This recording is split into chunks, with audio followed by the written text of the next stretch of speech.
Hey Marvel fans, welcome back to the channel. I'm your host, naming this house Nerdy, and we gotta talk about Moon Knight and why I think it could be the best MCU show so far. I'm listening. Well, recently we got a featurette for the Moon Knight show, and it showed us a lot of new footage for some of the crazy things that we're going to be seeing in the show. One of them was the multiple personalities for Moon Knight. We have Steven, who we've seen the most of.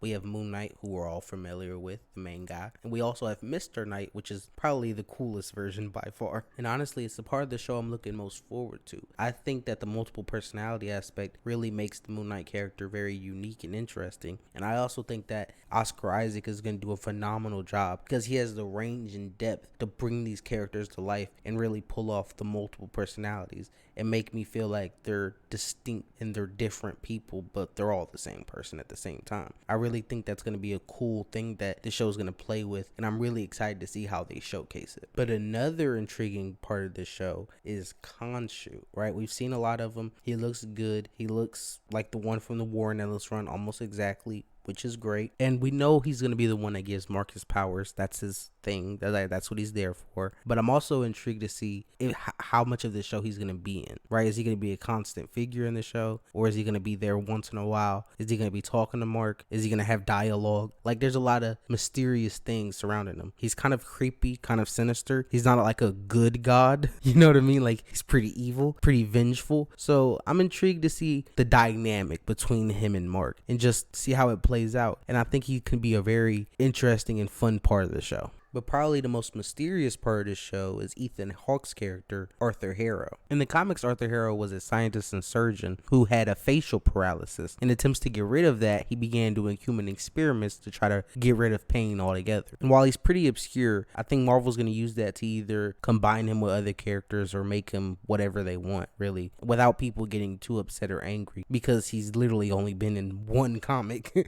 So I don't know if many people know who he is. But all we have so far is that he's a cult leader that has an obsession with the god Amut. I don't know how to pronounce it, but it's an Egyptian god who has the front legs of a lion, has the head of an alligator, and has the bottom of a hippopotamus. And he exists in the Marvel universe. It's just there's no real connection to anybody except for one person who is the doctor that treats the Sun King Amon-Ra and sends him on his way to being one of Moon Knight's villains. And now you could do some interesting tie-ins. Maybe you make him like, you combine him with the Dr. Emmett character and the Arthur Harrow character. I'd be kind of upset if they combined the Sun King with Arthur Harrow. Why not just make him the Sun King? But I don't know. We'll see. He's just very interesting, and I can't wait to see who he is, what his powers are. What can he do? Is he going to be controlling people like Arthur Harrow? Is he going to have god powers like Sun King or like Mark Spector? Like, I'm just very intrigued. And to end it off, I think Moon Knight's going to be a great show from start to finish. I think it's going to be epic. I think on all levels, on all fronts, from drama, from the action, from the dialogue, from the writing, from the characters, from the character development. I think all these things are going to be amazing. And I'm really excited to see all these actors, all these characters from the comics come to life. And I really do think that this show, on an episode by episode basis, is going to compete and maybe beat Loki, right? Because Loki, up until episode 6, it was pretty good. It was good. And then episode 6 made it great. It made it fantastic, amazing, right? But I do understand that Loki had the multiverse, variants, alligator Loki, all these amazing things. And Moon Knight on the surface doesn't seem like it's gonna have any, like, it doesn't seem like it's gonna have any big things. Like, it's a street level, like ground level show that's gonna focus on like mental health and a Batman with multiple personality disorder. Like, that doesn't really ring multiverse or epicness, right? But I do think this is gonna be crazy good show. I think the mythical and mystical side of it is gonna be amazing. I truly think that this show is probably gonna be one of the best pieces of MCU content this year, and I can't wait, and I'm so excited. If you agree or disagree, leave your opinions down below.